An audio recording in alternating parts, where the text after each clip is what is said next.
રાષ્ટ્રપતિ દ્રૌપદી મુર્મુ ગુજરાતના પ્રવાસે છે ત્યારે તેઓ નેશનલ ફોરેન્સિક સાયન્સ યુનિવર્સિટીનો તૃતીય પદવીદાન સમારોહમાં મુખ્ય અતિથિ તરીકે ઉપસ્થિત રહ્યા હતા। આ સમારોહમાં ગુજરાતના મુખ્યમંત્રી ભૂપેન્દ્ર પટેલ તથા રાજ્યપાલ આચાર્ય દેવવ્રતે પણ અતિથિ વિશેષ તરીકે હાજરી આપી હતી।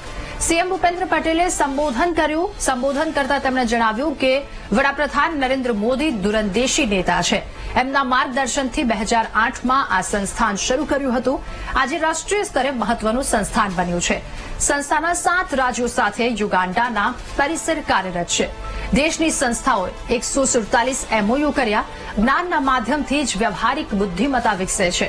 આ સંસ્થા વ્યાવસાયિક शिक्षा पर ध्यान આપી રહી છે। कुल 1562 विद्यार्थीओमांथी 76 विदेशी छात्रोने डिग्री मळवानी छे। त्यारे सौने मुख्यमंत्रीए शुभेच्छा पाठवी हती।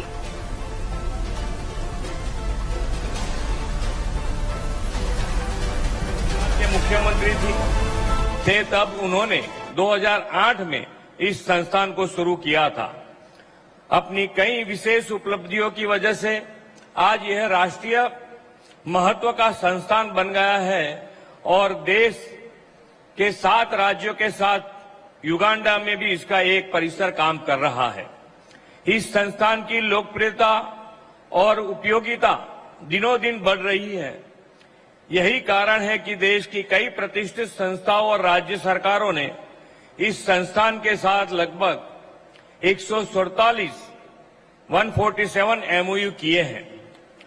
ज्ञान के माध्यम से ही व्यवहारिक बुद्धिमत्ता मिलती है। तीसरे दीक्षांत समारोह में यहां से स्नातक, अनुस्नातक और डिप्लोमा उत्तीर्ण करने वाले 1562 छात्रों को मैं विशेष अभिनंदन और शुभकामनाएं देता हूं। हमारे लिए यह भी बड़ी सम्मान की बात है कि यहां से 76 विदेशी छात्रों को भी डिग्री मिलने जा रही है। રાજ્યપાલ આચાર્ય દેવવ્રતે સંબોધન કરતા જણાવ્યું કે ફોરેન્સિક યુનિવર્સિટી આવનારા પડકારોનો સામનો કરવાની જરૂરિયાત બની ગઈ છે। સમાજને ભ્રમિત કરતી માનવીય પ્રવૃત્તિ કરનારની સામે સારા સમાજની સંરચના કરવાનું આપણું કર્તવ્ય છે। લક્ષ્ય અને ડિગ્રી પ્રાપ્ત કરનારા દરેક વિદ્યાર્થીઓને શુભેચ્છા તેમણે પાઠવી હતી।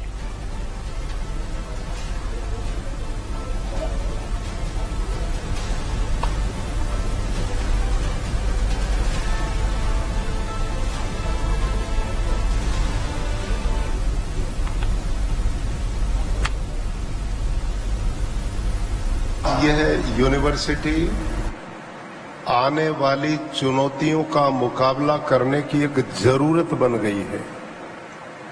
मानवीय प्रवृत्तियां जिस तरह से अनैतिक व्यवहार के द्वारा समाज को दूषित करती हैं, भ्रमित करती हैं, ऐसी शक्तियों को मजबूती से जवाब देते हुए एक अच्छे समाज की संरचना करना आप लोगों का परम कर्तव्य है। उसी सोच को लेकर फॉरेंसिक साइंस यूनिवर्सिटी की स्थापना हुई और उसमें विभिन्न विषयों में आपने योग्यता प्राप्त करते डिग्रियां प्राप्त की हैं। सर्वप्रथम मैं आदरणीय कुलपति महोदय को, सभी अध्यापक बंधुओं को और उन स्टूडेंट्स को जिन्होंने डिग्रियां प्राप्त की हैं, अपने लक्ष्य को प्राप्त किया, बहुत बहुत साधुवाद और बधाई देता हूं। રાષ્ટ્રપતિ દ્રૌપદી મુર્મુએ પદ પ્રાપ્ત કરનાર વિદ્યાર્થીઓની શુભેચ્છા સરાહના કરી હતી તથા ફોરેન્સિક સાયન્સ વિષય પસંદગી બદલ બિરદાવ્યા હતા। ફોરેન્સિક સાયન્સનું મહત્વ નિરંતર વધી રહ્યું છે। આજે એક ચરણ ઔપચારિક શિક્ષણનો અંત થાય છે, જ્યારે જીવન યાત્રાની આગામી ચરણનો શુભારંભ થવા જઈ રહ્યો છે। ત્યારે ફોરેન્સિક સાયન્સ ડિગ્રી મેળવનાર વિદ્યાર્થીઓ ન્યાય આધારિત શિક્ષણ વ્યવસ્થામાં સુશાસનની ઓળખ બનવાની ક્ષમતા ધરાવતા હોવાનું તેમણે જણાવ્યું હતું। उपाधि प्राप्त करने वाले सभी विद्यार्थियों को मैं हृदय से बधाई देती हूँ। पदक प्राप्त करने वाले विद्यार्थियों की मैं विशेष सराहना करती हूँ। उच्च शिक्षा के लिए अपने फोरेंसिक साइंसेस का क्षेत्र चुना, इसके लिए मैं आप सभी विद्यार्थियों और आपके अभिभावकों को मैं बहुत बहुत प्रशंसा करती हूँ। प्यारे विद्यार्थियों, आप सबने लीक से हटकर अपने जिस शिक्षण और कार्य क्षेत्र का चयन किया है, इस क्षेत्र का महत्व निरंतर बढ़ रहा है। आज एक और आपके औपचारिक दीक्षांत शिक्षा और एक चरण का अंत हो रहा है, तो दूसरी ओर आपकी जीवन यात्रा के आगामी चरण का शुभारंभ हो रहा है।